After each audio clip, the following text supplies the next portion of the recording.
I'm glad to have you here. Follow my story until the end and comment the city you're watching from. This is a true story about how I reclaimed my dignity after being humiliated by my daughter-in-law. My fork clinked against my water glass as I carefully set it down, trying to steady my trembling hand. Across the elegantly set dining table, my daughter-in-law Alyssa's words hung in the air like poison. "Everyone," she had announced moments ago, tapping her wine glass with a perfectly manicured nail. "I'd like to make a toast to my dear mother-in-law, Teresa, who just shared the wonderful news that she's unemployed again after leaving her job for health reasons." Her voice dripped with mock sweetness as she made air quotes, her diamond bracelet catching the candlelight. "How does it feel to be such a complete loser at your age?" she added with a smirk that didn't quite reach her eyes. The entire dinner table went silent. My son Cameron's colleagues and their wives stared at their plates, pretending they hadn't heard what she'd just said to a 64-year-old widow who'd buried her husband just 2 years ago. I felt the heat rise in my cheeks, the familiar sting of tears threatening behind my eyes. But I wouldn't give her the satisfaction. 2 years of snide comments, condescending smiles, and backhanded compliments had prepared me for this moment, the moment when Alyssa finally showed her true colors to everyone, not just to me behind closed doors. I took a deep breath, remembering Robert, my late husband, and how he would have handled this with grace and firmness. I missed him terribly in moments like these. He would have known exactly what to say, exactly how to put Alyssa in her place without creating a scene. "Well, Alyssa," I said, my voice surprisingly steady and calm as morning coffee. "I imagine it feels about the same as learning you'll be evicted from the house you've been living in rent-free for 3 years. The smug smile froze on her perfect face. "Because as of tomorrow," I continued, "you and Cameron have 30 days to find your own place." Alyssa's face transformed from smug satisfaction to corpse white in under 2 seconds. "What are you talking about?" I smiled sweetly, the same expression she'd worn moments before. "I'm talking about the fact that this house, the one you've been redecorating with such enthusiasm, the one you've been calling yours in your social media posts, belongs to me, not Cameron." Cameron dropped his fork with a clatter. "Mom, what? Oh, sweetheart." I turned to my son, my heart breaking a little at the confusion in his eyes. "Didn't your wife tell you when you couldn't qualify for the mortgage because of your student loans I bought this house outright? Cash. Your names aren't on the deed. They never have been." I stood up, smoothing my navy dress. "Alyssa, you've been particularly nasty tonight. So let me be crystal clear. You have exactly 30 days to pack your things and find somewhere else to live. I suggest you start looking for places you can actually afford on your part-time yoga instructor salary." Alyssa's mouth opened and closed like a fish gasping for air.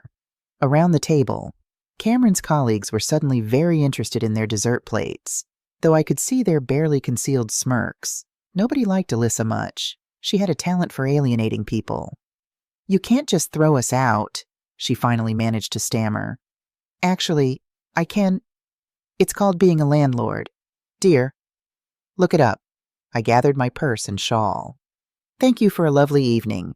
Everyone, Cameron, we'll talk tomorrow when you've had time to process this. Alyssa, I'd start checking apartment listings if I were you. The rental market's brutal this time of year." And with that, I walked out of my own dining room, leaving behind a woman who just learned that karma, much like good wine, was best served at exactly the right temperature. Once in my car, I finally allowed my hands to shake. Had I really just done that, I'd spent 3 years letting Alyssa's cutting remarks slide, trying to keep the peace for Cameron's sake. But tonight, something inside me had finally snapped. Maybe it was the public humiliation, or maybe it was the memory of Robert whispering to me on his deathbed. "Don't let anyone walk all over you. Tess, you're stronger than you know." I drove home slowly, the weight of what I'd done settling over me. I'd thrown down a gauntlet I couldn't take back, but as I pulled into my driveway, I felt something I hadn't felt in years: pride. For the first time since Robert died, I'd stood up for myself, and it felt right. The next morning, I sat in my sunroom with coffee and the newspaper, waiting for the inevitable phone call. It came at 7:15, right on schedule. "Mom, what the hell happened last night?" Cameron's voice was strained, exhausted. I could picture him pacing the kitchen of my house, running his hands through his hair the way he'd done since he was 5 years old and in trouble. Language. Cameron, I said automatically. And I think you know exactly what happened. Your wife decided to humiliate me in front of a room full of strangers, so I reminded her of her place in the world. You can't kick us out of our home. It's not your home, sweetheart. It never was. I set down my coffee cup with deliberate calm. Do you remember 3 years ago when you and Alyssa were looking at houses, you were so excited about that little Tudor on Maple Street, but the bank wouldn't approve your mortgage because of your student loan debt? Silence on the other end of the line. Do you remember how I offered to help? How I said I'd figure something out? I continued. What you don't know is that I didn't co-sign a loan. Cameron, I bought the house outright for cash. $420,000 from your father's life insurance policy. I paused, letting that sink in. But the mortgage payments, that's what you pay me in rent, every month for 3 years. You've been paying me rent, not a bank. The house is mine. Cameron, it's always been mine. Why didn't you tell us? There was something in his voice, not anger, but genuine confusion. My son, for all his faults, wasn't cruel like his wife. He was just weak, and weakness could be forgiven. Cruelty could not. Because I wanted you to feel like you were standing on your own 2 feet. I wanted you to have dignity, pride in your accomplishments. I sighed. Your father and I always said we'd help you kids without making you feel helpless. I stared out at my garden, the roses Robert had planted still blooming despite his absence. But dignity and pride are earned. Cameron, they can't be given, and they certainly can't be bought. Alyssa says you're being vindictive. Alyssa says a lot of things. Most of them are about as valuable as her yoga certifications. I let the sarcasm drip just a little. Cameron needed to hear it, even if he wasn't ready to accept it yet. She's my wife, Mom. Yes, she is, and I'm your mother. But this isn't about choosing sides, sweetheart. This is about respect, about basic human decency, about the fact that your wife thinks it's acceptable to call your 64-year-old mother a loser in front of a room full of people. The line went quiet for a long moment. When Cameron spoke again, his voice was smaller, younger. What do you want us to do? I want you to find your own place. Get qualified for your own mortgage. Build your own life without using me as a safety net you can abuse. I softened my tone just a fraction. Cameron, I love you. I always will. But I won't be treated like a doormat in my own house by a woman who's never worked a full day in her life. And if we can't find a place in 30 days, then you'll figure it out. You're 35 years old. Cameron, it's time to act like it. After we hung up, I wandered through my house, memories flooding back from every corner. Cameron as a little boy, racing through the hallway with his toy cars. Robert teaching him to tie his shoes on the bottom step of the staircase. The Christmas mornings, the birthday parties, the ordinary days that seemed so precious now. When had my sweet, thoughtful son turned into this man who stood by while his wife ridiculed his mother? When had I become so afraid of losing him that I'd allowed myself to be treated this way? I picked up a framed photo of Robert and me on our 30th wedding anniversary. I'm trying to be strong, I whispered to his smiling face, but I don't know if I'm doing the right thing. The house seemed to answer with Robert's favorite saying, right isn't always easy, and easy isn't always right. I set the photo down, my resolve strengthening. I was doing the right thing, even if it wasn't easy, even if it meant risking my relationship with my only son. I just hoped it wasn't too late to save him from the woman he'd married. Alyssa showed up at my door at 2:30 the next afternoon, dressed in designer athleisure and carrying a bouquet of grocery store flowers. The peace offering routine. I'd seen it before. Teresa, we need to talk. She pushed past me into the foyer without waiting for an invitation. Her yoga-toned body moved with the confident swagger of someone who'd never faced real consequences for her actions. By all means, make yourself comfortable in my house, I said, closing the door behind her. She set the flowers on the entrance table and turned to face me, her expression a practiced blend of remorse and determination. I want to apologize for the other night. I was out of line. Yes, You were. I've been under a lot of stress lately. My studio is not doing well, and with everything else going on, she let the excuse hang in the air like a bad smell. Your yoga studio that's been launching for 2 years now. I raised an eyebrow. The one that's never actually had any paying clients. Alyssa's perfect composure cracked just a little. It takes time to build a client base. I'm sure it does.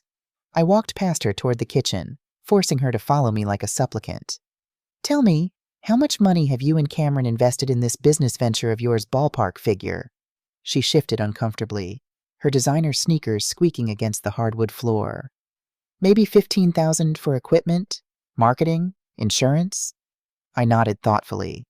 $15,000 on a business that generates no income while living rent-free in a house worth $500,000. I filled the kettle with water, my movements deliberate and calm. Something about Alyssa's studio had been bothering me for months. Something that didn't add up. Her constant claims of building a business, yet never having clients. The expensive yoga pants and designer bags on a supposed zero income. Cameron's teacher salary couldn't possibly cover their lifestyle. Alyssa, do you know what I did for a living before I retired? You were a bookkeeper or something.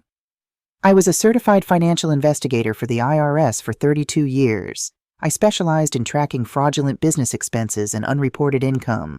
The color drained from Alyssa's face.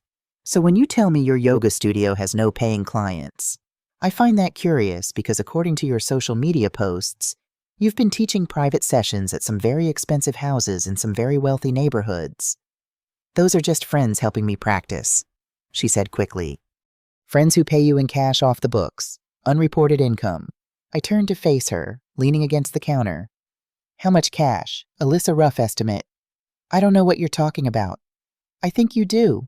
I think you've been running a very nice little under-the-table business, teaching yoga to bored housewives who pay premium rates for the convenience of not having to drive to a studio. I think you've been making quite a bit of money. Actually, you're just not reporting it. Alyssa's hands were shaking now. You can't prove anything. Can't I? Your phone has GPS tracking. Your car has GPS tracking. I have 32 years of experience tracking down tax evaders. And you have the technological sophistication of a teenager. I smiled pleasantly. Plus, your clients post about their sessions on their own social media accounts. They tag you, Alyssa. They thank you by name. They even mention how much they love their private instructor. She sank into one of my kitchen chairs, all pretense abandoned. What do you want? I want you to understand that I'm not some helpless old woman you can push around. I'm not your doormat, and I'm not your meal ticket. I poured hot water over tea bags, the domestic gesture at odds with the steel in my voice. I want you to know that if you ever speak to me the way you did the other night again, I won't just kick you out of my house. I'll report your unreported income to the IRS with documentation. You wouldn't? Try me. After she left, I sat at my kitchen table, my tea growing cold as I thought about what I'd just discovered. It wasn't just that Alyssa was hiding income, though that was concerning enough. It was the systematic deception, the way she'd been lying to Cameron, to me, possibly to everyone in her life. I opened my laptop and began to do what I'd done for over 3 decades, follow the money. I started with Alyssa's social media accounts, screenshotting posts that mentioned private yoga sessions. I noted dates, locations, client names. Then I cross-referenced with those clients' public posts, gathering more evidence. By evening, I had a spreadsheet of at least 15 regular clients who appeared to be paying Alyssa for weekly or bi-weekly private sessions. If she was charging even $50 per session, which seemed low for in-home private instruction, she was making at least $1,500 a month in unreported income. But where was that money going? Not toward their household expenses, which Cameron covered with his teaching salary and the rent payments to me. Not toward her supposed studio, which existed only in name, and certainly not toward savings for a house of their own. I tapped my fingers on the table, a habit Robert used to tease me about when I was deep in thought. Something else was going on here. Something beyond tax evasion. I opened a new browser window and typed in a search, Alyssa Bowen bank accounts. Nothing immediately useful came up, but I hadn't expected it to be that easy. This would require more digging, more connections, more time. For a moment, I questioned what I was doing. Was I crossing a line by investigating my own daughter-in-law? Was this revenge for her public humiliation of me? Or was there something more sinister at play? I closed my laptop, rubbing my tired eyes. This wasn't just about me anymore. This was about Cameron, about protecting my son from whatever web of lies Alyssa had woven around him. I went to bed that night with an uneasy feeling. My investigative instincts, dormant since retirement, were now fully awake, and they were telling me that Alyssa's unreported yoga income was just the tip of the iceberg. The next morning, I called my old colleague Elaine Thompson, who still worked at the IRS. "Teresa, it's been ages." Her warm voice brought back memories of lunch breaks and office parties. "How are you holding up since Robert passed?" "Some days are better than others," I admitted. "Listen, Elaine, I need a favor. It's about my daughter-in-law. Trouble in paradise." "You could say that. I think she's hiding income, and I'm worried about what else she might be hiding." Elaine's tone turned serious. "You know I can't access official records without cause. Teresa, I know. I'm not asking you to break any rules. I just need advice on where to look. If someone wanted to hide money from their spouse in the IRS, where would they put it these days?" "Well," Elaine said thoughtfully, "digital banking has changed the game. There are online-only banks with minimal paperwork, cryptocurrency accounts, foreign accounts that are easier to open than ever before. Would any of those leave a paper trail?" "Everything leaves some kind of trail, Teresa. You taught me that. The question is whether you have the right tools to follow it." After we hung up, I sat at my desk, thinking about what Elaine had said.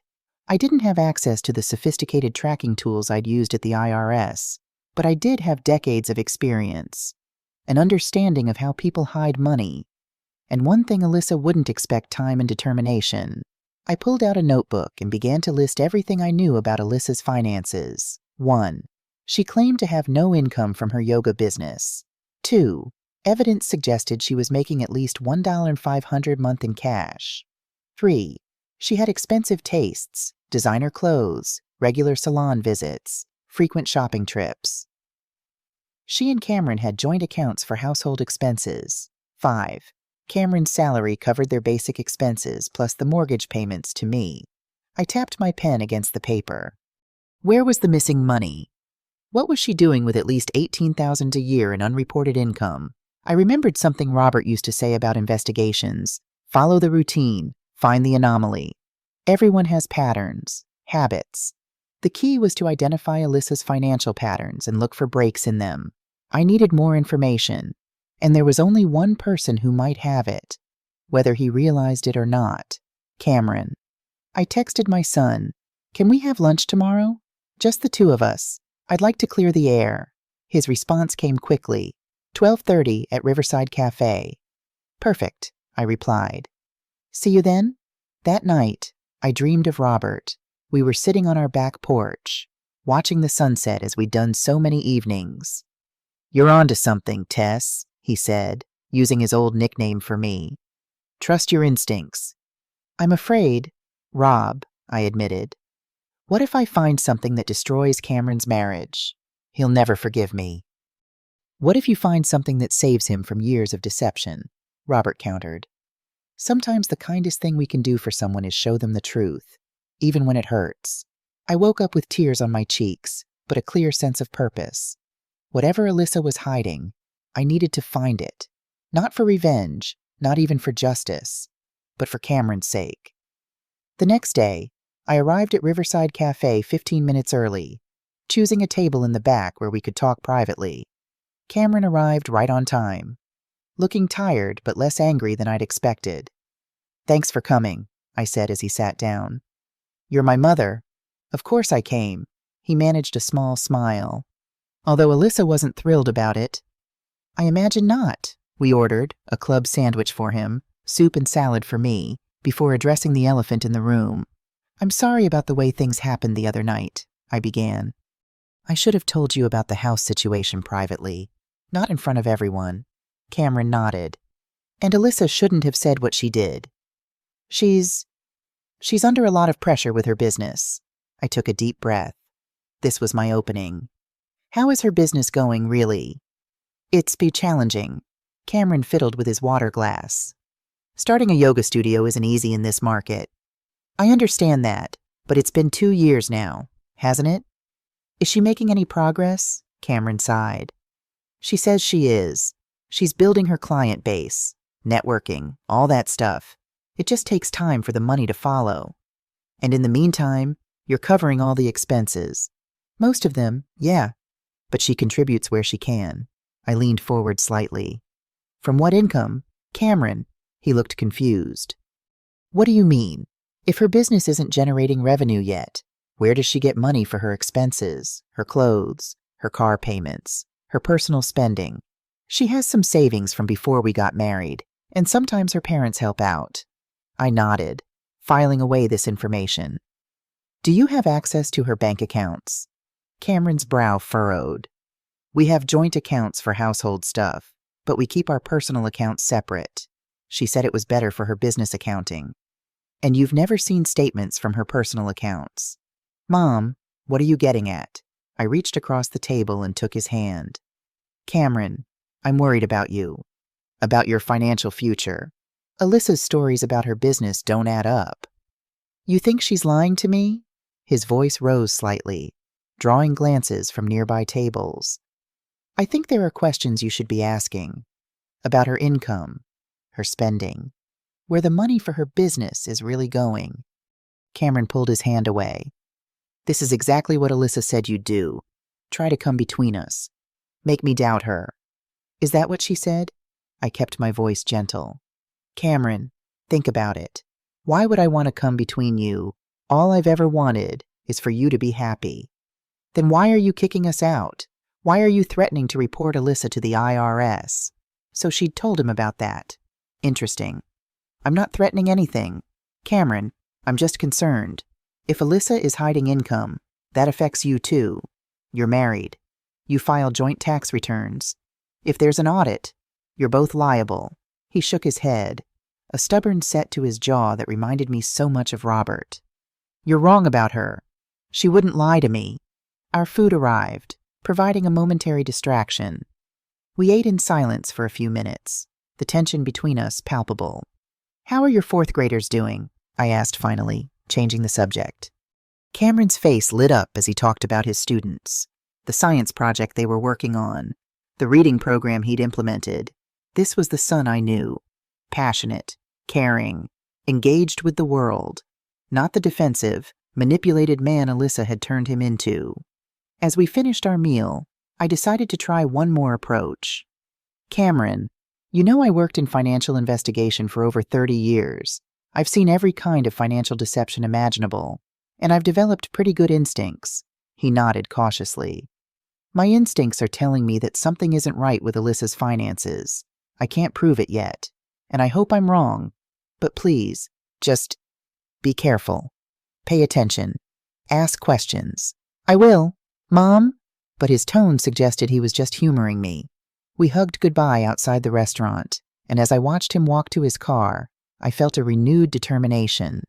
Cameron wasn't ready to see the truth about Alyssa, but that didn't mean I should stop looking for it. Back home, I pulled out my laptop again. If Alyssa had a separate bank account, there might be a way to find evidence of it. I thought about what Elaine had said about digital banking and began searching for online-only banks, making a list of the most popular ones. Then I remembered something else most banks send physical mail. Even if customers opt for paperless statements, welcome packages, new debit cards, tax forms. Had I ever seen any banking mail for Alyssa at Cameron's house, I couldn't recall anything specific, but I hadn't been looking for it either. I opened a new document and began typing notes from everything I'd learned so far. Alyssa claims no income from yoga business. Evidence suggests $1,500 a month in unreported income. Cameron has never seen her personal bank statements. She justified separate accounts as better for business accounting. She claims to have savings from before marriage and help from parents. The picture was still incomplete, but it was starting to take shape. Alyssa was hiding income, and possibly much more, from both the government and her husband. As I was finishing my notes, a notification popped up on my phone. It was a social media alert for a post that mentioned Alyssa. I'd set up these alerts as part of my investigation, The post was from a woman named Vanessa Shields, who'd tagged Alyssa in a photo. Another amazing private session with @Alyssa Bowen Yoga. Best money I've spent on self-care in ages. #private yoga, #worth every penny. I clicked on Vanessa's profile. She was the wife of a prominent local surgeon, living in one of the wealthiest neighborhoods in town. Her profile was public, showing a lavish lifestyle of travel, designer clothes, and charity galas. I scrolled through her posts, finding at least 10 mentions of private yoga sessions with Alyssa over the past year, each one gushing about how transformative the experience was, how Alyssa was worth every penny of her exclusive rates. This was more than just teaching a few friends on the side. This was a full-fledged business operation, one that Alyssa was deliberately hiding from official records. I saved screenshots of all the posts, adding them to my growing file of evidence. Then I checked my other alerts. 3 more clients had posted about Alyssa's private sessions in the past week alone, all wealthy women from the same social circle. I sat back, considering the implications. If Alyssa was charging rates commensurate with her exclusive status and wealthy clientele, she could be making far more than the $1,500 a month I'd initially estimated. This could be $5,000, $10,000 a month in unreported income. But that raised an even bigger question. Where was all that money going I needed to find Alyssa's secret bank account? And I had a feeling it wasn't going to be with any ordinary bank. I picked up my phone and called Elaine again. "One more question," I said when she answered. "If someone wanted to hide significant amounts of money from both their spouse and the IRS, where would be the most likely place these days?" Elaine didn't hesitate. "Cryptocurrency. It's the new Swiss bank account, harder to trace, easier to access, and most people, especially of our generation, don't understand it well enough to even think of looking there." "How would I find out if someone has a crypto account?" "That's trickier. There are hundreds of exchanges now, but they all require some form of identity verification. Email addresses, phone numbers, sometimes bank account links for transfers." After thanking Elaine, I opened a new search and typed Alyssa Bowen cryptocurrency account. To my surprise, something actually came up. A username Bowen Yoga on a forum dedicated to cryptocurrency investments. The account had asked basic questions about converting cash to Bitcoin and recommendations for secure crypto wallets. It wasn't definitive proof, but it was another piece of the puzzle, and it suggested that my initial suspicions had only scratched the surface of whatever Alyssa was hiding. I printed out everything I'd found so far, organizing it in a folder labeled AB Investigation. As I looked at the growing pile of evidence, I felt a mixture of satisfaction at my progress and dread at what I might ultimately uncover. My phone buzzed with a text from Cameron. "Thanks for lunch today. Sorry if things got tense.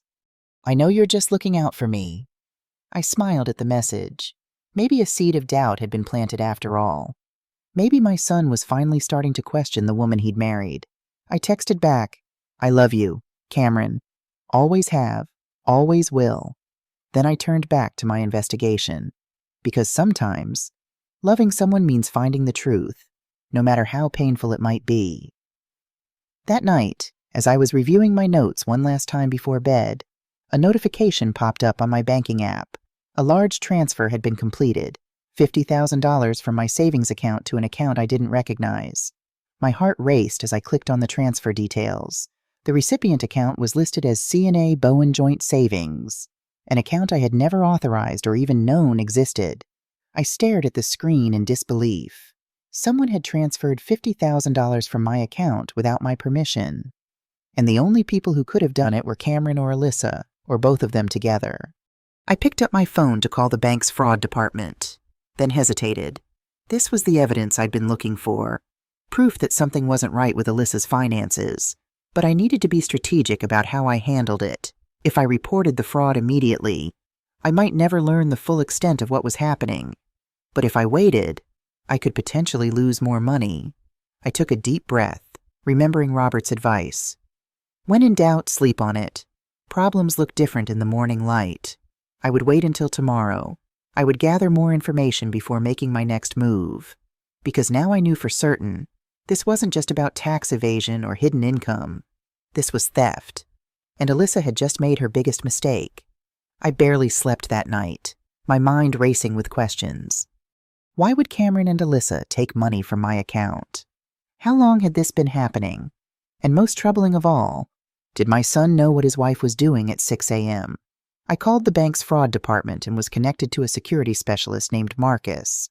"Mrs. Bowen, I'm looking at the transfer now," he said after I explained the situation. "It appears the request was initiated through online banking using your credentials. That's impossible. I never authorized this transfer. The system shows it was approved using your username, password, and the authentication code sent to your phone." My blood ran cold. "Someone must have accessed my phone. Have you shared your banking information with anyone? Perhaps a family member who helps with your finances?" I thought about the times Alyssa had helped me set up my online banking after Robert died. How she'd insisted on installing the bank's app on my phone. How she'd stood over my shoulder as I created my password, claiming she wanted to make sure I chose something secure. "My daughter-in-law," I said quietly. "She helped me set up my accounts." Marcus's voice softened. "I'm sorry, Mrs. Bowen, but this is unfortunately common. Elder financial abuse often involves family members." The term hit me like a physical blow. Elder abuse. Is that what this was? Is that how Alyssa saw me? As a vulnerable old woman she could steal from? "I want to file a fraud claim," I said with new determination. "And I want to know if there have been other unauthorized transfers from my accounts." "I'll start the investigation immediately," Marcus assured me. "In the meantime, we'll freeze your accounts and issue new credentials. Is there someone who can help you with this process? Someone you trust completely?" "I don't need help," I said firmly. "I worked for the IRS for 32 years as a financial investigator. I can handle this myself." There was a new respect in Marcus's voice. "I see. Well, then you understand the importance of documenting everything. We'll email you the fraud claim forms right away, and I'll personally review your account history for any other suspicious activity." After the call, I sat at my kitchen table, a strange calm settling over me. The shock and betrayal were still there, but now they were crystallizing into something harder, more focused. This wasn't just about money anymore. This was about justice. I opened my laptop and created a new folder, Bank Fraud Evidence. Then I took screenshots of the unauthorized transfer, the account details, and my call log showing my conversation with the bank. Next, I searched my email for any notifications from my bank about other transfers. There were several over the past year that I didn't remember authorizing, smaller amounts, $500 here, $1,000 there, always to the same C&A Bowen joint savings account. In total, nearly $65,000 had been siphoned from my savings. $65,000. Money that could have funded my retirement, my health care, my future. Money that Robert had worked so hard to save for us. My phone rang. It was Cameron. "Mom, what's going on? Alyssa just tried to use our joint debit card and it was declined." I took a deep breath. "I've frozen all my accounts due to fraud." "Cameron."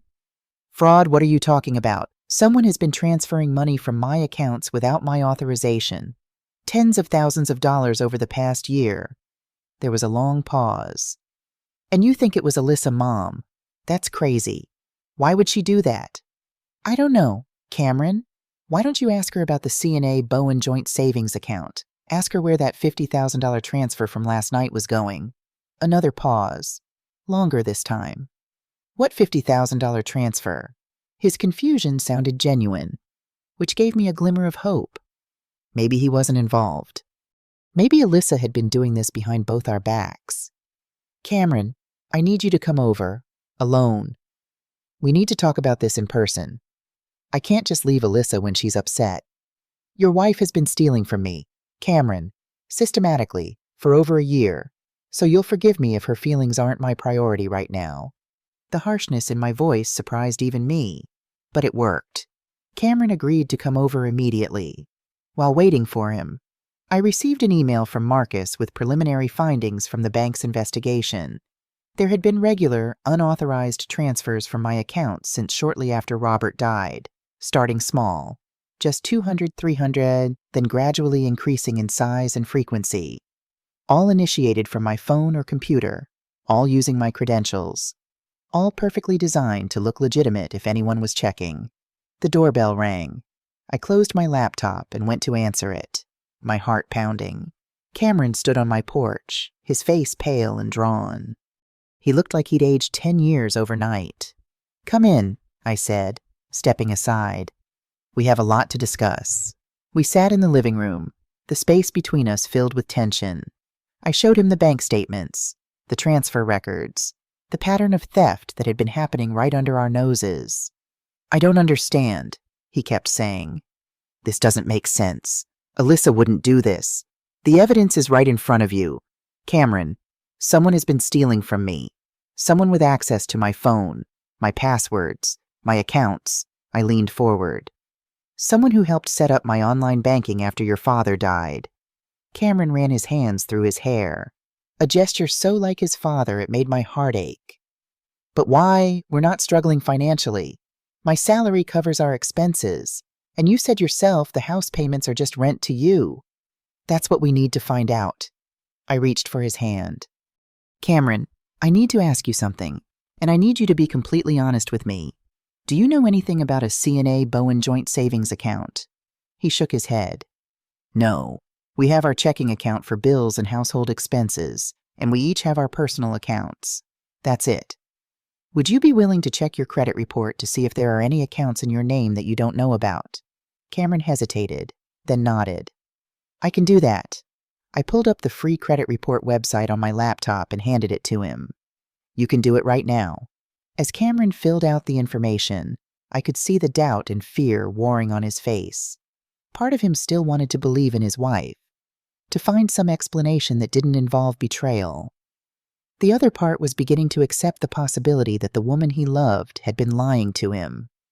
"Oh my God," he whispered as he scrolled through the report. "There are 4 credit cards here I never applied for, and a personal loan for $25,000. I moved to sit beside him, looking at the screen over his shoulder. The credit cards were all in Cameron's name, all opened within the last 2 years, all carrying high balances. The loan had been taken out 6 months ago. "Cameron, these accounts could destroy your credit if they're not being paid on time." "They're not," he said, his voice hollow as he clicked on each account. "They're all in collections, and there's a lien against— Wait, what property is this?" He pointed to a line item showing a lien against a property on Lake Morrison, about an hour outside the city. "I don't know," I said. "I've never heard of you owning property there." Cameron pulled out his phone and did a quick property search for his name. "Nothing comes up under Cameron Bowen. Try Alyssa Bowen," I suggested. A hit. A lakefront property purchased 8 months ago under the name Alyssa Reynolds Bowen. "Reynolds was her maiden name," Cameron said numbly. "She never uses it." I pulled up the property listing on my laptop. It was a beautiful 3-bedroom cabin on Lake Morrison, recently renovated with high-end finishes. Purchase price, $375,000. "How could she afford this?" Cameron asked, staring at the screen. "Even with the money from my accounts, it's not enough for a down payment on something like this." "Unless she had another source of income," I said carefully. "Cameron, remember what I told you about her yoga business, about the private clients who pay her in cash?" He nodded slowly, the pieces finally starting to come together. "And now we know where that money has been going," I said, "along with what she's been taking from me. And the credit cards and loan in your name." Cameron stood up suddenly, pacing the room like a caged animal. "I need to confront her. I need to hear her explain this." "Wait," I cautioned. "If we confront her now, she might destroy evidence or try to cover her tracks. We need to understand the full extent of what she's done first. How she's not going to just confess." I thought for a moment. Her phone. If she's been managing all these accounts, the information would be on her phone. Bank apps, emails, property documents. "You want me to steal my wife's phone?" Cameron looked appalled. "I want you to protect yourself," I corrected. "Cameron, this woman has stolen from me, opened fraudulent accounts in your name, and purchased property without your knowledge. This isn't just dishonesty. It's criminal." He sank back onto the couch, his face in his hands. How did I not see this? How could I be so blind? I sat beside him, putting an arm around his shoulders. "Because you trusted her. Because you loved her. There's no shame in that. What do we do now? We gather evidence, we document everything, and then we decide how to proceed, legally and otherwise. Cameron nodded, a new determination in his eyes. I'll get her phone. And her laptop, if I can. Tonight? When she's asleep? Be careful, I warned. If she suspects anything. She won't, he said grimly. She thinks I'm still her devoted, oblivious husband. Let's keep it that way for now. As Cameron prepared to leave, I felt a mixture of relief and sadness. Relief that he finally believed me, that we were working together to uncover the truth. Sadness that his marriage, his trust, his future had been so thoroughly betrayed. I'm sorry, Cameron, I said at the door. I wish I'd been wrong about her. He hugged me tightly. I'm the one who should be sorry. Mom, all this time, she was stealing from you, and I never noticed. I never protected you. We'll protect each other now, I promised. We'll get through this together. After he left, I called Elaine again, explaining the new developments and asking for advice on next steps. Document everything, she emphasized. Bank statements, credit reports, property records. If you decide to go to the police, you'll need a clear paper trail. And in the meantime, be very careful. Financial fraudsters can become desperate when they're exposed. They might try to liquidate assets, transfer money, or even leave the country. The thought of Alyssa fleeing with my money and leaving Cameron with a mountain of debt made my blood boil. I won't let that happen. I know you won't. Teresa, you were always one of our best investigators. Just don't underestimate her. People who are capable of this kind of systematic fraud are often more dangerous than they appear. I thanked Elaine and hung up, her warning echoing in my mind. I'd been treating Alyssa like a spoiled, entitled brat who'd crossed a line. But what if she was something worse?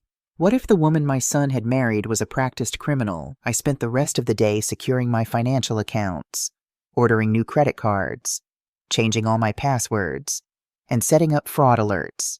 Then I created a detailed timeline of all the unauthorized transfers, credit accounts, and significant events in our family's life over the past 3 years. A pattern emerged. The fraud had escalated after significant milestones.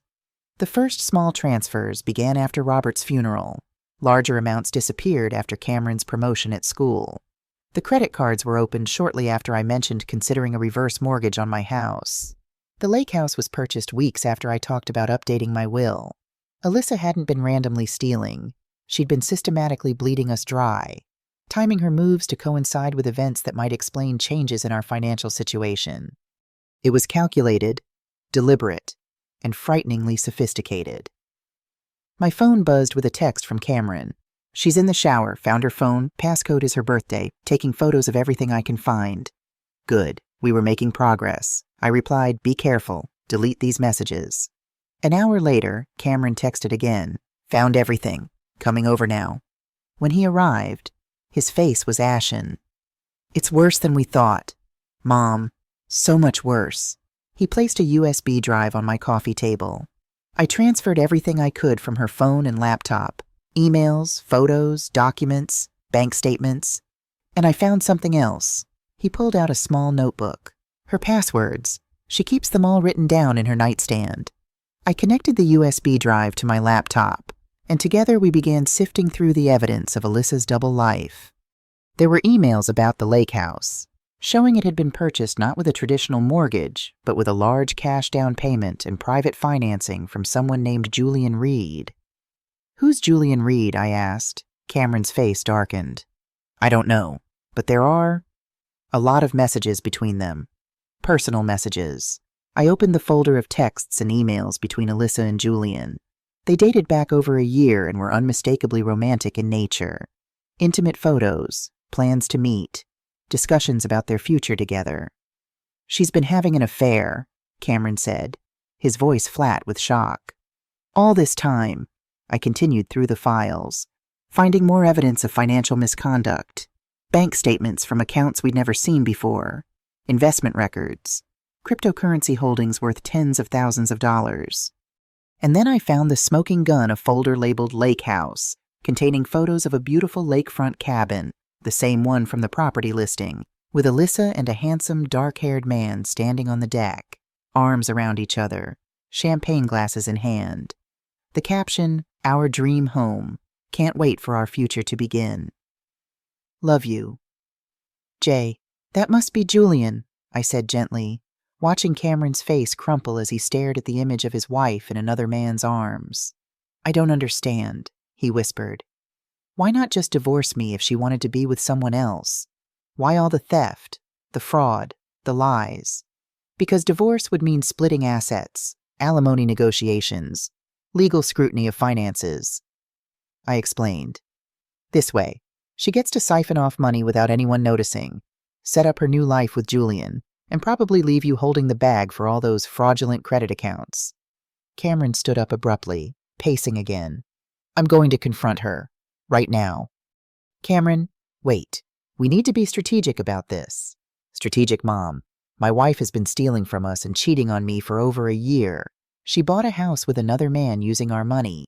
What exactly are we waiting for?"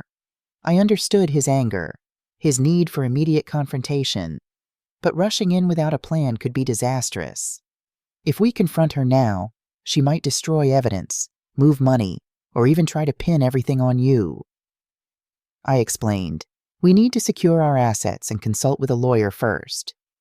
Cameron ran his hands through his hair in frustration. "And in the meantime, I'm supposed to go home and act like everything's normal. Sleep next to her knowing what she's done." "Just for a few days," I pleaded. "Just until we can get legal protection in place." After much debate, Cameron agreed to wait. He would return home, pretend everything was normal, and give us time to consult with professionals about how to proceed. Before he left, I copied all the files from the USB drive, ensuring we had backups of everything. Then I hugged my son tightly, feeling his body shake with suppressed emotion. "We'll get through this," I promised. One step at a time. The next morning, I called the best divorce attorney in town, Patricia Hernandez, and scheduled an emergency consultation for that afternoon. Then I contacted my bank again, speaking with Marcus about further securing my accounts and discussing possible criminal charges against Alyssa. "With the evidence you've described, Mrs. Bowen, this is definitely a case for the police," Marcus advised. "Financial elder abuse is a serious crime in our state." Elder abuse. There was that term again. It still stung, still made me feel vulnerable in a way I hated, but if using that legal classification would help bring Alyssa to justice, I'd swallow my pride. "I'll file a police report after speaking with our attorney," I told him. At 2 p.m., Cameron met me at Patricia Hernandez's office. The attorney, a sharp-eyed woman in her 50s, listened intently as we presented our evidence of Alyssa's fraud, theft, and infidelity. "This is one of the most calculated cases I've seen," Patricia said when we finished. "And I've been practicing family law for 25 years. "What should we do?" Cameron asked. "First, we file for divorce immediately, with an emergency motion to freeze all marital assets," Patricia said decisively. "Second, you both file police reports for the financial crimes. Third, we send formal notices to all the fraudulent credit accounts disputing Cameron's responsibility for the debt." She leaned forward, her expression grave. "But you need to understand something. When people like Alyssa realize they're caught, they often lash out. They make counter-accusations. They hide assets. They try to manipulate the narrative. Are you both prepared for that?"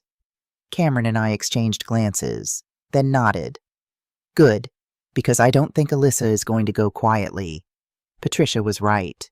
When Cameron returned home that evening with divorce papers, Alyssa transformed from the poised, controlled woman we knew into someone entirely different. He called me from his car afterward, his voice shaking. "She went ballistic, Mom, screaming, throwing things, threatening me. Said I'd never be able to prove anything, that no one would believe me over her. Where are you now?" "Driving around. I couldn't stay there." She kept switching between rage and crying, saying she loves me, that I'm misunderstanding everything, that you've poisoned me against her. "Come stay with me," I offered immediately. "You shouldn't be alone right now." "What about the house? Our stuff. We'll deal with that tomorrow. with Patricia and possibly the police. Cameron arrived at my house 30 minutes later, carrying a hastily packed overnight bag. He looked exhausted, shell-shocked by the confrontation with Alyssa. She kept saying the lake house was supposed to be a surprise for me, he said as we sat in my kitchen, cups of untouched tea growing cold between us. That she was building our dream vacation home with money from her parents, and the credit cards the loan. The money from my accounts, I asked gently. She had an answer for everything. The credit cards were for building her business. The loan was temporary until her yoga studio started generating revenue. The transfers from your account were gifts you'd agreed to. I shook my head in disbelief. She's still lying, even when confronted with evidence. She said if I go through with the divorce, she'll tell everyone I was abusive, that I controlled all our money, that I forced her to open those accounts. He looked up, fear in his eyes. Could she do that? Could she turn this around on me? No, I said firmly. We have evidence. Cameron, real, documented evidence of what she's done. Her accusations would be just that, accusations without proof. He nodded, trying to believe me. I keep thinking about those pictures, her and Julian at the lake house. They looked happy, like they'd been together for years, not months. The pain in his voice broke my heart. I reached across the table and squeezed his hand. I'm so sorry. Cameron, you deserved better than this. He stayed in my guest room that night, and I lay awake in my own bed, listening to the muffled sounds of my adult son crying himself to sleep. Anger burned in my chest, not just at the theft, the fraud, the financial crimes, but at the emotional devastation Alyssa had caused, the trust she'd broken, the future she'd stolen. Morning brought new challenges. Cameron's phone buzzed constantly with texts and calls from Alyssa, alternating between threats and tearful pleas. We silenced his phone and focused on our plan for the day, filing police reports, securing the house, and gathering any remaining evidence. As we were preparing to leave, my doorbell rang. I peered through the peephole to see Alyssa standing on my porch, her face set in determination. Don't answer it, Cameron whispered, genuine fear in his voice. But I had faced down professional tax evaders and sophisticated fraudsters for decades. I wasn't about to cower in my own home. Stay back, I told Cameron, then opened the door just enough to speak through the gap, keeping the security chain engaged. You need to leave. Alyssa, we have nothing to say to you right now. I need to talk to Cameron, she insisted, her voice honey-sweet. This is all a misunderstanding.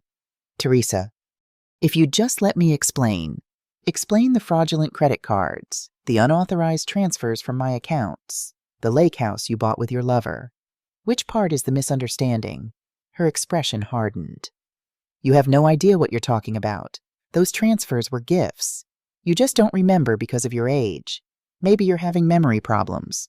Teresa, maybe you need to be evaluated. The calculated cruelty of her suggestion, that I was mentally incompetent, that I couldn't trust my own memory, made my blood boil. We have the evidence. Alyssa, all of it. The bank records, the credit reports, the property documents, the text messages between you and Julian. The photos. Her face paled slightly at the mention of the photos, but she recovered quickly. Whatever Cameron told you, it's a lie. He's been emotionally abusive for years. Controlling. Manipulative. Ask anyone. We're done here, I said firmly. Any further communication should go through our attorneys. I started to close the door, but Alyssa jammed her foot in the gap. You think you're so smart, don't you, the big bad IRS investigator? But you have no idea who you're dealing with. There was something in her eyes then, a cold, calculated look that sent a chill down my spine. Remove your foot, or I'm calling the police, I said evenly. She leaned closer, her voice dropping to a whisper. You'll regret this, Teresa. Both of you will. Then she stepped back, smoothed her designer yoga pants, and walked to her car with the confident stride of someone who believed they were still in control. I closed and locked the door, my hands shaking slightly as I turned to Cameron. We need to file those police reports today. Right now. He nodded, his face pale. You saw it too, didn't you? That look in her eyes, Yes, I admitted. I think we've only seen the beginning of what Alyssa is capable of. We spent the rest of the morning at the police station, filing detailed reports about the financial fraud and unauthorized transfers. The detective assigned to our case, a no-nonsense woman named Rachel Sullivan, listened carefully and took copies of all our evidence. "This is a substantial case," Detective Sullivan said. "Financial fraud, identity theft, elder abuse. If everything checks out, Ms. Bowen could be facing serious charges." "How long will the investigation take?" Cameron asked. "Financial crimes are complex," she explained. "We'll need to subpoena bank records, interview witnesses, build a solid case. It could be weeks, possibly months." "And in the meantime," I asked. "We're concerned about potential retaliation." Detective Sullivan nodded understanding. "Based on what you've told me, I'd recommend filing for an order of protection, especially after this morning's confrontation." We left the police station with a case number, Detective Sullivan's direct line, and forms for requesting orders of protection. It wasn't the immediate action we'd hoped for, but it was a start. As we walked to my car, Cameron's phone buzzed with a text. He checked it and froze.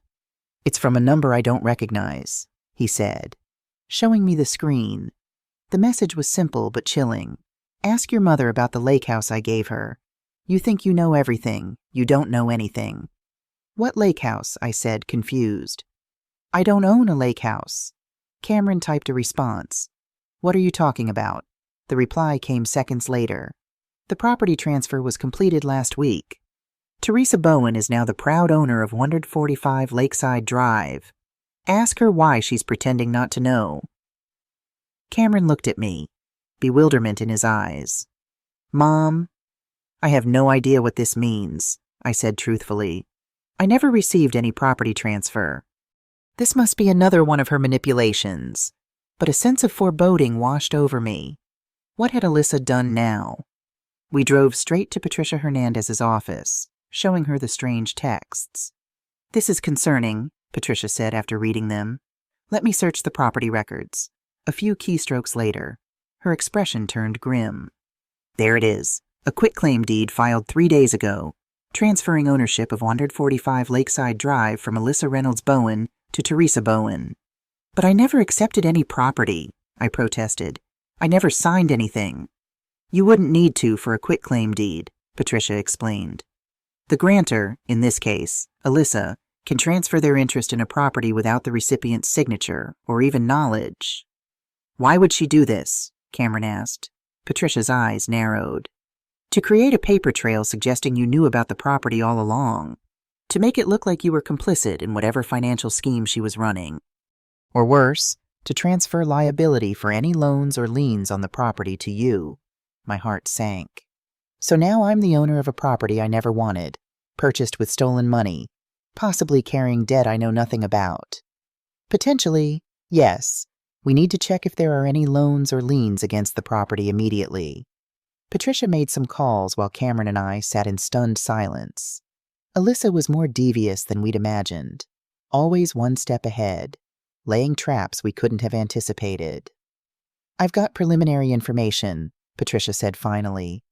"The lake house has a private loan against it for $250,000 held by Julian Reed.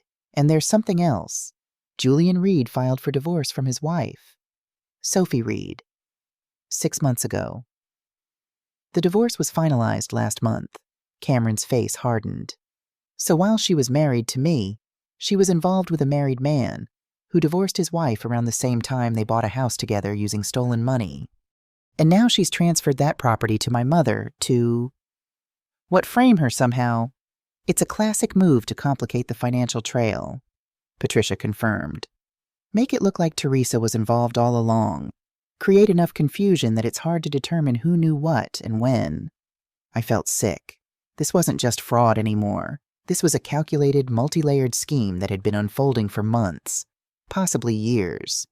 "What do we do now?" I asked. "We fight back," Patricia said firmly.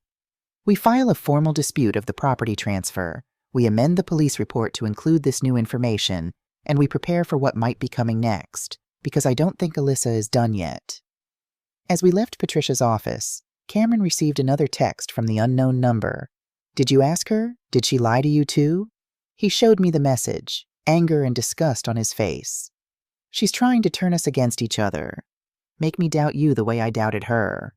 I squeezed his arm. It won't work. We know the truth. But as we drove back to my house, I couldn't shake the feeling that we were only seeing the surface of Alyssa's deception, that there were depths to her betrayal we had yet to discover. My phone rang, a number I didn't recognize. Hesitantly, I answered and put it on speaker. Mrs. Bowen, a woman's voice asked. This is Sophie Reed, Julian's ex-wife. I think we need to talk. Cameron and I exchanged shocked glances. Julian's ex-wife was now contacting us. What new revelation was coming our way? Yes, I replied cautiously. What is this about? It's about Alyssa Bowen, Sophie said, her voice tight with controlled anger.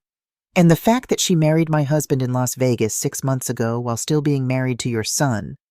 My jaw dropped. I stared at Cameron, who looked equally stunned. That's impossible, he stammered. She can't be married to both of us. I assure you, she is, Sophie replied grimly. I have the marriage certificate, and a lot more information you're going to want to hear. As the implications of Sophie's words sank in, I realized we weren't just dealing with fraud and infidelity. Alyssa had committed bigamy, a felony. This changed everything. We need to meet, I said firmly. As soon as possible. I'm already in town, Sophie said. I've been building a case against them for months. How about the Riverside Cafe in an hour? We'll be there, I promised, ending the call. Cameron sat in stunned silence beside me, trying to process this new betrayal. His wife hadn't just cheated. She'd married another man while still being married to him. She's been playing us all, he said finally, his voice hollow. Every moment, every word, every promise. It was all a lie. I reached over and took his hand. Not every moment, not your love, your commitment, your loyalty. Those were real. Cameron, don't let her take that from you too. He nodded slowly, drawing strength from my words. Let's go meet Sophie. I want to know everything. As we drove toward the cafe, my mind raced with questions. Who was Alyssa Bowen, really? And how far would she go to protect the web of lies she'd woven around all of us? We were about to find out. And I had a feeling that whatever Sophie Reed was about to tell us would change our lives forever.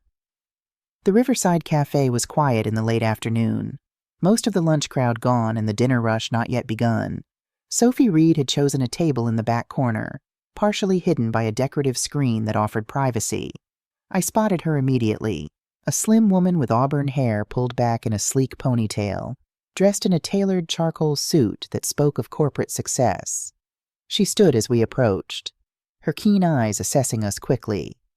Teresa Cameron, when we nodded, she gestured to the empty chairs. Thank you for coming. I've been waiting a long time to have this conversation. We sat, and an awkward silence fell over the table. How do you begin a discussion with the ex-wife of your daughter-in-law's lover, a man she had apparently married while still being married to your son? What social script covered this bizarre situation? I ordered coffee, Sophie said, breaking the tension. I thought we might need it. How did you find us? Cameron asked, his voice carefully controlled. Sophie's smile was tight, professional. I'm an investigative journalist. Finding people is what I do. She pulled a sleek leather portfolio from her briefcase and laid it on the table. But more importantly, I've been tracking Alyssa for over 8 months. My eyebrows shot up. 8 months, why? Because Alyssa Bowen, or whatever her real name is, destroyed my marriage, stole nearly $400,000 from our joint accounts, and manipulated my husband into transferring property and investments into her name before disappearing with him. The calm precision of Sophie's words couldn't hide the anger underneath. And you two aren't her first victims, not even close. Cameron's face paled. What do you mean? Sophie opened her portfolio and spread several documents across the table. Marriage certificates, property deeds, bank statements, and newspaper clippings. Alyssa Reynolds is not her real name, Sophie began. At least, it's not the name she was born with. Her real name is Angela Reese. She's wanted in 3 states for fraud, identity theft, and bigamy. I stared at the documents, my investigator's mind automatically cataloging the evidence.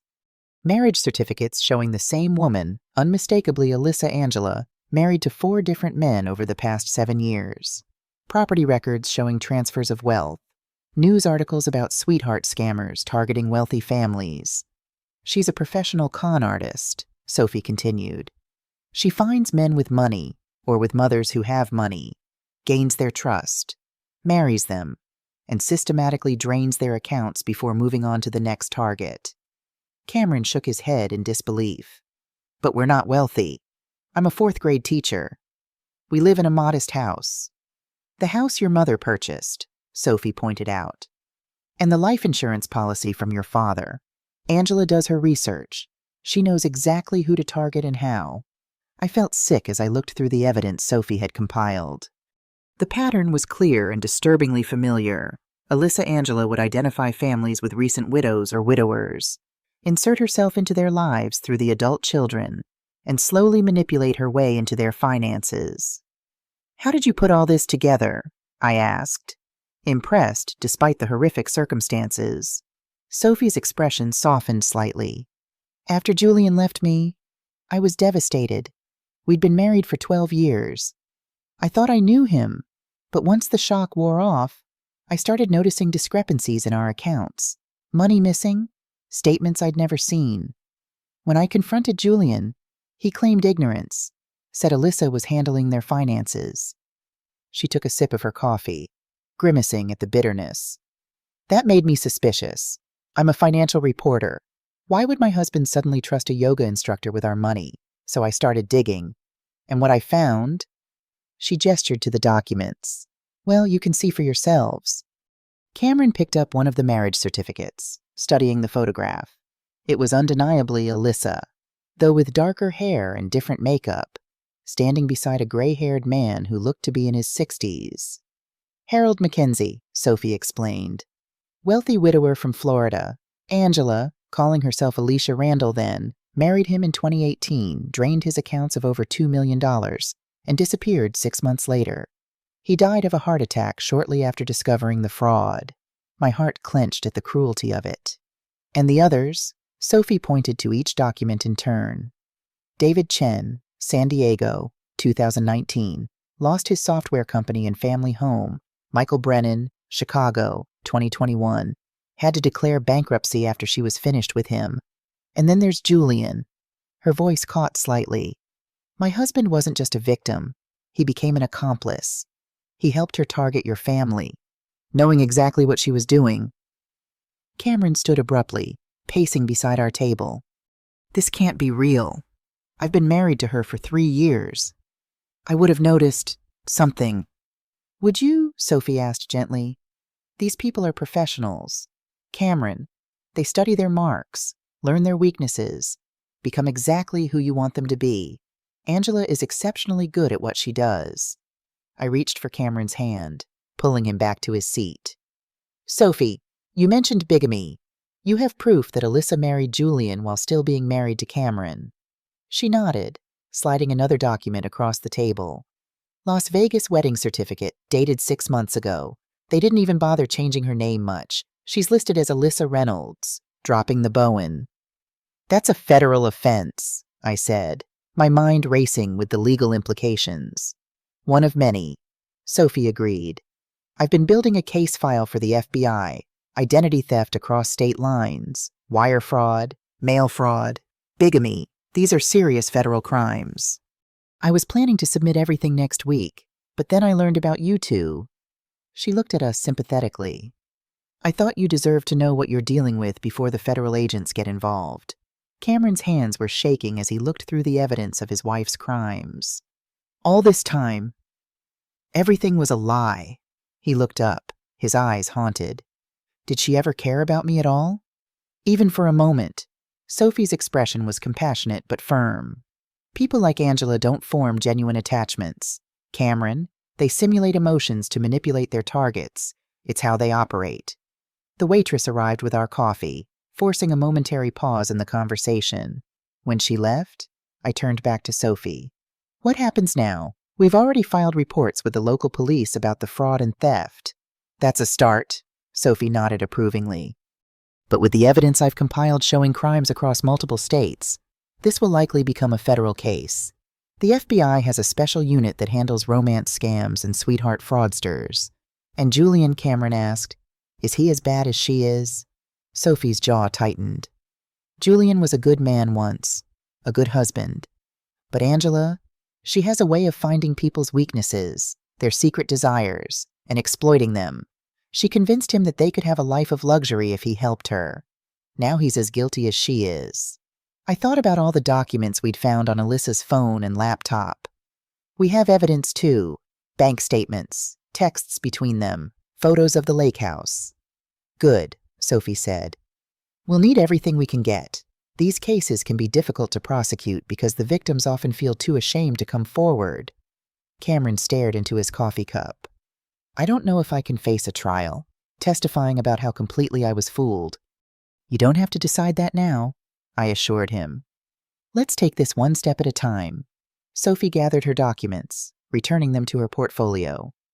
I should warn you both. Angela and Julian know I've been investigating them. They might realize I've contacted you. If they do, she hesitated. What? I prompted. They might run. They've done it before when things get too hot.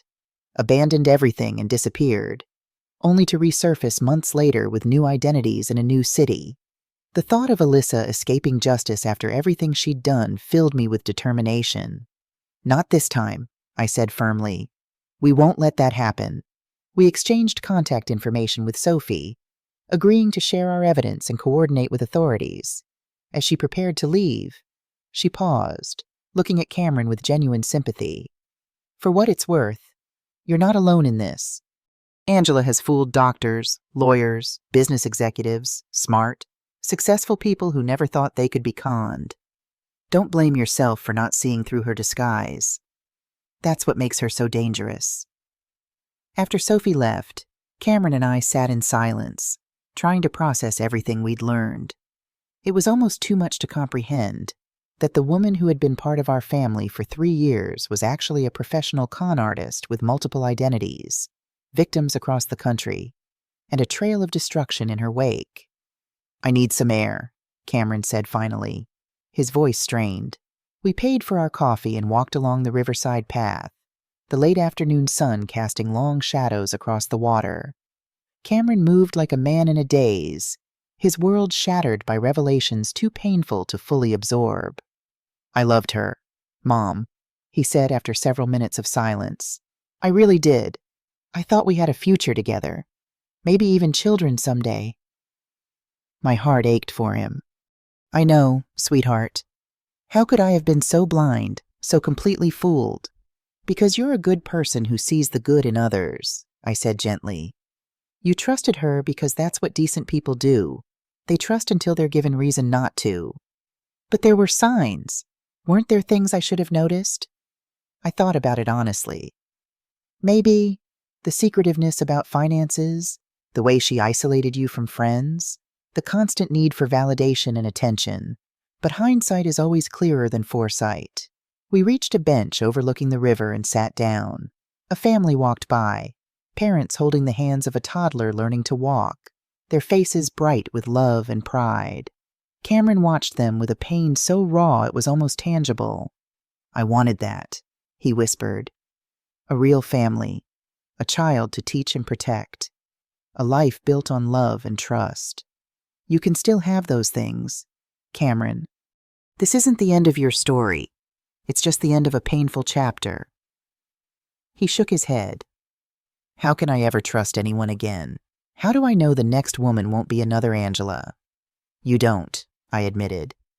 Trust always involves risk, but not trusting at all means missing out on the real connections that make life worth living.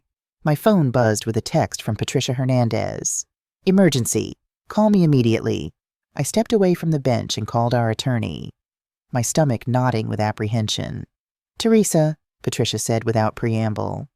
Alyssa just filed an emergency petition with the court claiming elder abuse against you and Cameron. She's alleging that you're mentally incompetent and that Cameron has been manipulating you to gain control of your assets. My blood ran cold. That's absurd. It gets worse. She's requested temporary guardianship over your financial affairs, claiming she's been helping manage your money for years with your consent. She has documents, apparently signed by you, giving her power of attorney. Those must be forgeries, I said, my mind racing. I never signed anything like that. We'll need to fight this immediately.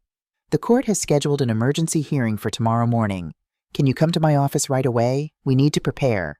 I agreed, ending the call with shaking hands. When I returned to Cameron, he could see from my expression that something was wrong. What is it? He asked. I explained Patricia's call, watching his face transform from shock to fury. She's trying to take control of your money legally now that her secret access has been cut off, he realized. And she's using your age against you, claiming you're incompetent. His hands clenched into fists. This is a new low, even for her. We need to go to Patricia's office now, I said. And we should bring Sophie's evidence with us. The judge needs to know exactly who and what Alyssa really is. As we hurried back to the car, my phone rang again, an unknown number. Mrs. Bowen, a man's voice asked when I answered. This is Detective James Wilson with the FBI's Financial Crimes Unit. We need to speak with you and your son regarding Alyssa Bowen, also known as Angela Reese. It's urgent. The FBI was already involved. Things were moving faster than we'd anticipated. We're headed to our attorney's office right now, I told the detective. Can you meet us there? He agreed, and I ended the call, turning to Cameron with a mixture of relief and anxiety. The FBI is already investigating Alyssa. They want to meet with us. Cameron nodded grimly. Good. The more authorities involved, the harder it will be for her to wriggle out of this. Patricia's office was buzzing with activity when we arrived. She had assembled a team of paralegals researching precedents for fighting Alyssa's guardianship petition, and a handwriting expert was already examining the alleged power of attorney documents. These are definitely forgeries, the expert confirmed, pointing to inconsistencies in the signatures.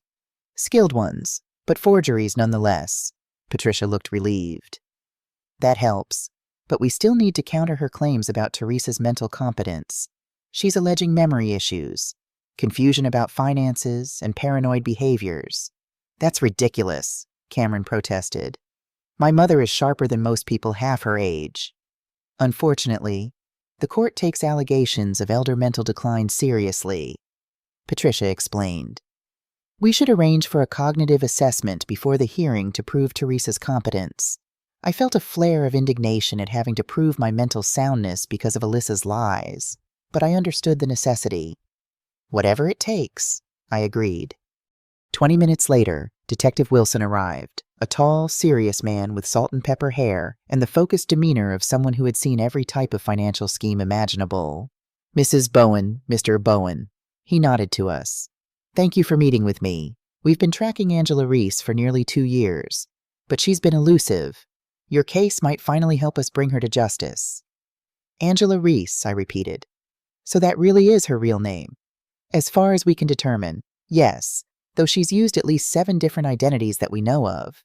We shared everything we had discovered, the unauthorized transfers, the fraudulent credit accounts, the lake house, and most recently, the forged power of attorney documents. Detective Wilson took detailed notes, occasionally asking for clarification. This fits her pattern, he said grimly. She identifies targets with financial resources, creates elaborate stories to gain their trust, and then systematically drains their accounts while establishing legal access to their assets. What about the bigamy? Cameron asked. We have proof she married Julian Reed while still married to me. That's a federal offense we can definitely charge her with, the detective confirmed, along with wire fraud, identity theft, and possibly elder abuse. I winced at that term again, but pushed past my discomfort. She's filed for emergency guardianship over me, claiming I'm mentally incompetent. Detective Wilson's eyebrows shot up. That's new, usually. She just disappears when things get complicated. The fact that she's fighting back suggests she believes there's still money to be extracted from your family. Or she's desperate, Patricia suggested. Her normal escape routes might be blocked now that she knows we're onto her schemes. Either way, we need to move quickly, the detective said. With your permission, I'd like to obtain warrants for her arrest today. The evidence you've provided, combined with our existing case file, should be sufficient. We readily agreed, spending the next hour providing formal statements and signing the necessary paperwork. By the time Detective Wilson left, it was nearly 8 p.m., and exhaustion was setting in. You both should get some rest, Patricia advised. Tomorrow's hearing will be challenging. Alyssa will pull out all the stops to try to convince the judge of her version of events. Do you think she knows about the FBI investigation? I asked. If she doesn't yet, she will soon, Patricia said grimly. People like her have a sixth sense for when the authorities are closing in. That night, Cameron and I returned to my house, too drained to do more than pick at the sandwiches I made for dinner. We were both lost in our thoughts, trying to prepare mentally for the battles ahead. As I was getting ready for bed, my phone pinged with a text from an unknown number. I know what you're doing, Teresa. I know about your meetings with Sophie and the FBI. Did you really think you could beat me at this game? I've been playing it a lot longer than you have. Tomorrow, you'll see what happens to people who cross me. I showed the message to Cameron, my hand trembling slightly. She's trying to intimidate you, he said, his voice hard. Don't let her. I won't, I promised. But I'm worried about what she might do. She seems desperate. The FBI is involved now. She can't escape this time. I nodded, trying to believe him. But as I lay in bed that night, sleep eluding me, I couldn't shake the feeling that Alyssa, Angela, had one more card to play, that we hadn't yet seen the full extent of what she was capable of. Morning arrived after a restless night. I dressed carefully for court in a conservative navy suit that Robert had always said made me look both professional and approachable. Cameron wore his best teaching clothes, khakis, a button-down shirt, and a sport coat. We needed to look stable, reliable, and most importantly, sane. Patricia met us at the courthouse, accompanied by the handwriting expert and a geriatric psychiatrist who had performed a quick cognitive assessment on me the previous evening. You scored in the top percentile for your age group, the doctor had assured me. There's absolutely no evidence of cognitive decline or memory issues. As we entered the courtroom, I saw Alyssa already seated with her attorney, a sharp-looking woman in an expensive suit who exuded confidence. Alyssa herself was dressed conservatively in a beige dress that made her look younger and more vulnerable than usual. Her hair was pulled back in a simple ponytail, her makeup minimal. Gone were the designer yoga clothes and statement jewelry. In their place was a carefully crafted image of a concerned, humble caregiver. I almost had to admire the performance. Almost. Our eyes met across the courtroom, and I saw a flicker of something dark and dangerous behind her practiced expression of concern. For a moment, the mask slipped, revealing the true Angela Reese beneath the Alyssa persona.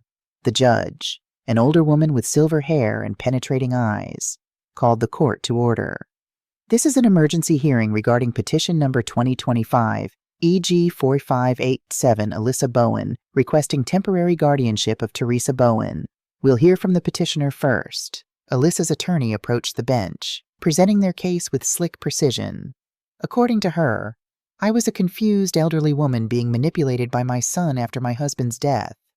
Alyssa had been helping manage my finances for years with my consent, as evidenced by the power of attorney documents, only to have me suddenly turn on her due to paranoid delusions about theft and fraud.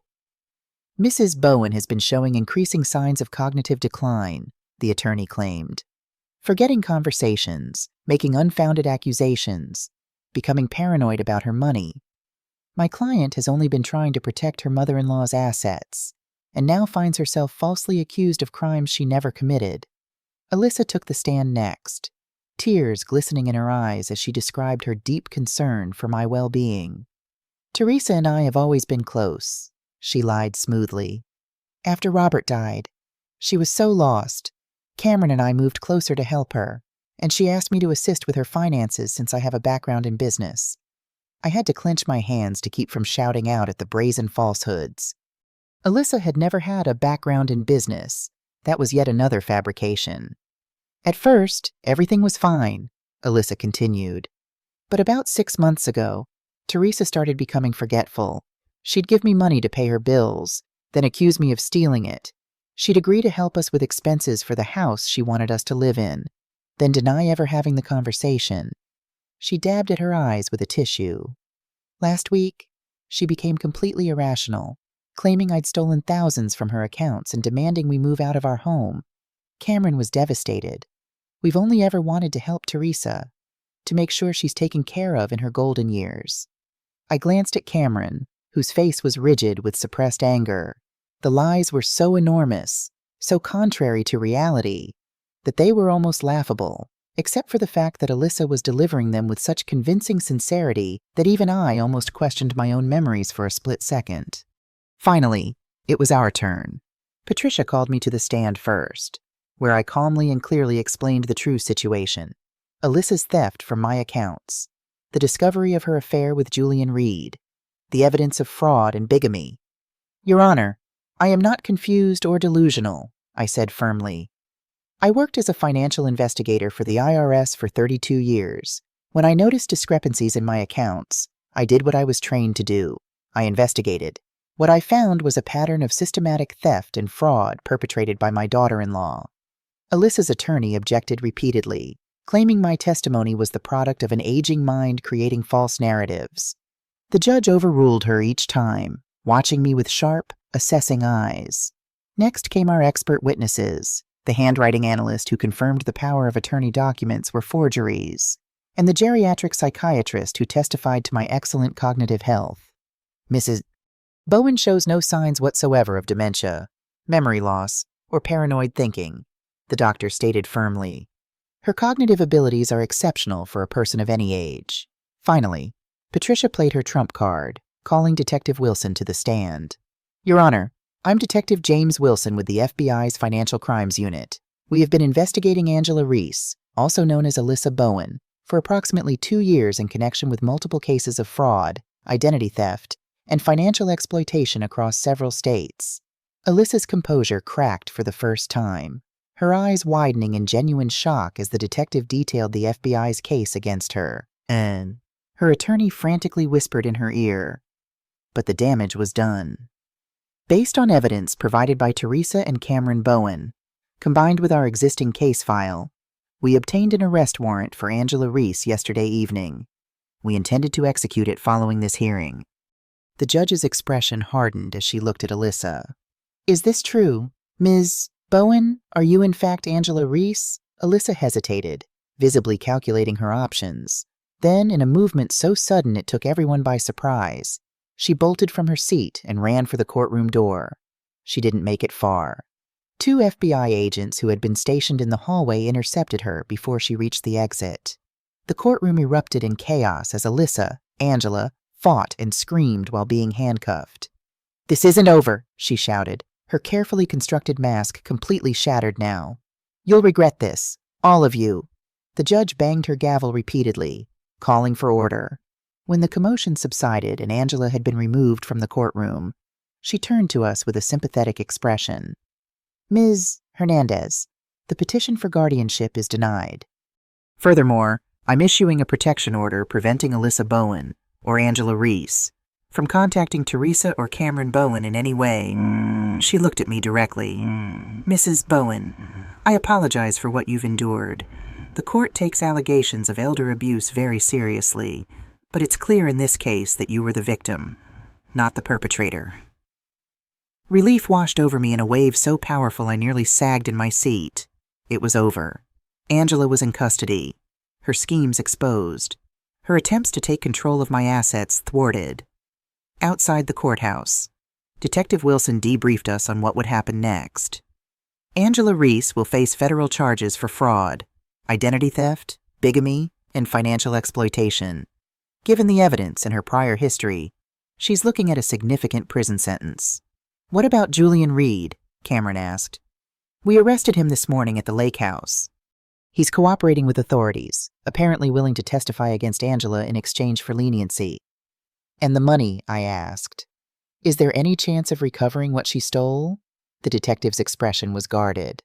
We'll do our best, Mrs. Bowen. We've already frozen several accounts associated with Angela and Julian, but these types of criminals are adept at hiding assets. I can't promise we'll recover everything. After thanking Detective Wilson and Patricia for their help, Cameron and I walked slowly to my car, emotionally and physically drained by the events of the past few days. It doesn't feel real, Cameron said as we drove home. That the woman I married, lived with, loved for 3 years was completely fictional. That Alyssa Bowen never actually existed. The deception was real, I said gently. But your feelings weren't. The love you gave was genuine. Cameron, that matters. He nodded, staring out the window at the passing scenery. What do we do now? We rebuild, one day at a time. 3 days later, as we were still processing everything that had happened, Detective Wilson called with unexpected news. We've been digging into Angela Reese's finances, he said.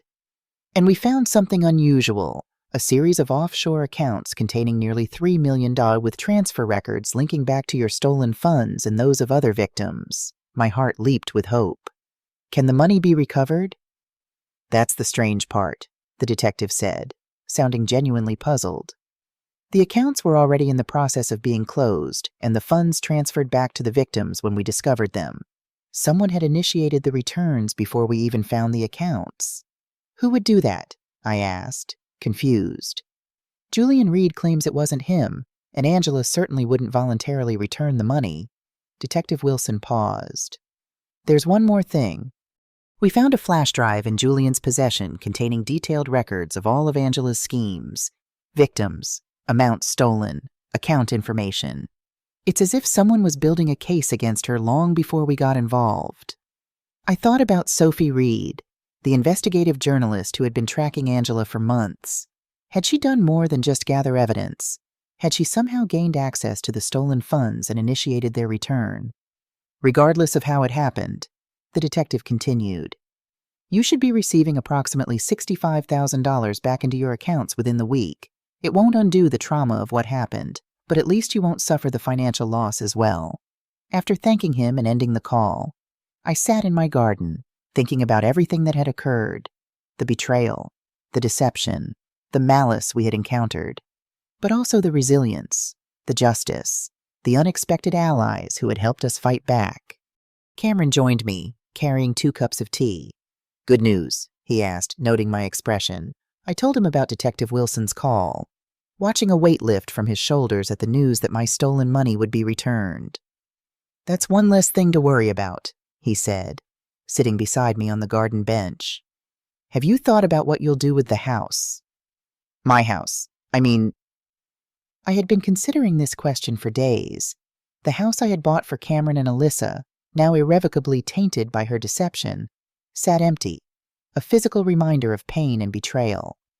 I think we should sell it, I said finally. Use the money to start fresh. Maybe buy you a small place closer to your school, something that has no connection to her. He nodded, relief evident in his face. I'd like that. I don't think I could ever live there again without seeing her everywhere. And I've been thinking about something else, I added. Sophie Reed mentioned that Angela's first victim, Harold Mackenzie, died of a heart attack after discovering her fraud. His family might appreciate knowing that justice has finally been served. Cameron considered this. You want to contact the other victims, create some kind of support network. Maybe. Sometimes healing comes from helping others who've experienced the same pain. The following week brought Angela's arraignment on federal charges. Cameron and I attended, seated in the back of the courtroom, watching as the woman who had caused so much damage faced the consequences of her actions. Gone was the designer clothing, the perfectly styled hair, the confident posture. In their place was a woman in an orange jumpsuit, her expression a mixture of defiance and calculation as the charges were read. Multiple counts of fraud, identity theft, bigamy, elder financial abuse, and wire fraud. How does the defendant plead? The judge asked. Angela's eyes scanned the courtroom, landing on Cameron and me. For a moment, her mask slipped completely, revealing the cold, empty rage beneath. Then, with a smile that contained no warmth whatsoever, she spoke, "Not guilty, Your Honor." Her attorney requested bail, which the prosecutor vehemently opposed. Angela Reese is a flight risk of the highest order, Your Honor. the prosecutor argued. She has used multiple identities, has connections overseas, and has demonstrated a pattern of disappearing when her schemes are discovered. Furthermore, she has made threatening statements to several of her victims, including Teresa Bowen. The judge denied bail, ordering Angela to remain in custody until trial. As she was led away, she turned once more to look at us, her expression promising that this wasn't over. But it was over. At least the worst of it. Angela would remain in jail. Her crimes exposed. Her ability to hurt others temporarily neutralized. The road to trial would be long and potentially painful, with no guarantee of the outcome. But for now, we had won a significant victory. Outside the courthouse, we found Sophie Reed waiting for us. She looked different somehow, more relaxed, the intense focus softened by what appeared to be satisfaction. "I heard the news," she said. "No bail. That's good. Thank you for everything," I told her sincerely. "We couldn't have done this without your help." She smiled enigmatically. Justice works in mysterious ways sometimes. The important thing is that she can't hurt anyone else for a while. As Sophie walked away, I couldn't help wondering about Detective Wilson's revelation, the mysterious return of stolen funds, the flash drive with comprehensive evidence. Had Sophie done more than just investigate? Had she somehow found a way to right the wrongs Angela had committed? Perhaps some questions were better left unanswered. 6 months later, as summer turned to fall, Cameron and I sat on the porch of his new home, a charming bungalow near his school, purchased with the proceeds from selling the house I'd bought for him and Angela. We were sharing a quiet dinner, something that had become our Sunday tradition. "I got a strange letter today," Cameron said, pulling an envelope from his pocket. "From Julian Reed." My eyebrows shot up in surprise. "Julian, isn't he still in prison?" "Yes, serving his reduced sentence for testifying against Angela." Cameron unfolded the letter. "He wanted to apologize, said that Angela had manipulated him just like she'd manipulated everyone else, but that he still knew right from wrong and should have made better choices." "Do you believe him?" I asked carefully. Cameron considered the question. "I don't know. Maybe Angela did seduce him into her schemes, but he was still a willing participant." He refolded the letter.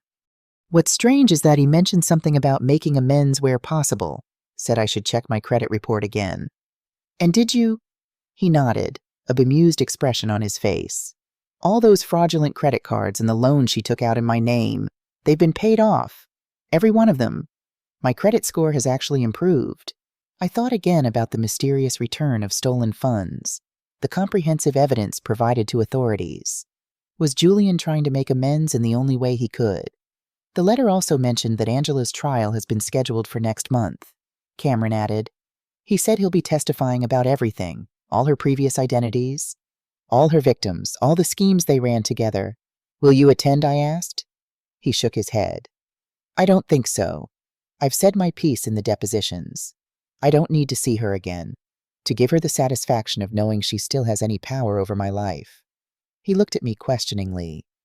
"Will you go?" I had been considering this question for months. Part of me wanted to see Angela face justice, to watch as the woman who had tried to destroy my family, who had called me a loser and attempted to have me declared incompetent, received her sentence. But another part of me recognized that true freedom meant moving forward without allowing her to occupy any more space in my life. "No," I decided. "We've done our part. The rest is up to the justice system." Cameron nodded, relief evident in his face. "I've been thinking a lot about what you said before, about helping other victims. I found an online support group for people who've been targeted by romance scammers. It's been helpful, hearing other stories, knowing I'm not alone." Pride swelled in my chest. My son was healing, finding strength in connecting with others who understood his pain. "I'm glad. Cameron, that takes courage. I'm also thinking about dating again," he added hesitantly. "Not right away, but eventually. When I'm ready." "That takes even more courage," I said, reaching over to squeeze his hand. "But I think you're stronger than you know. Cameron." We sat in comfortable silence for a while. watching the sunset paint the sky in shades of pink and gold. In the months since Angela's arrest, we had slowly rebuilt our lives.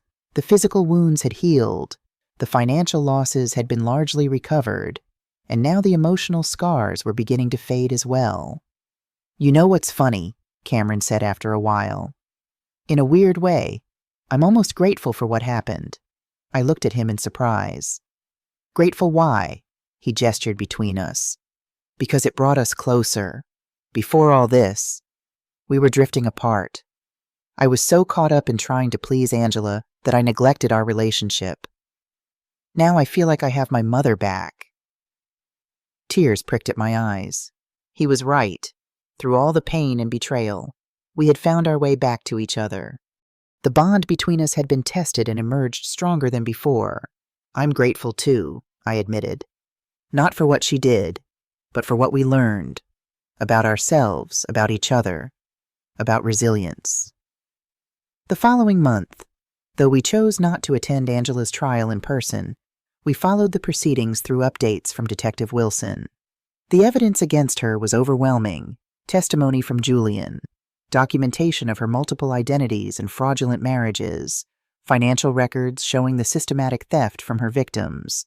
When the verdict finally came, it was decisive guilty on all counts.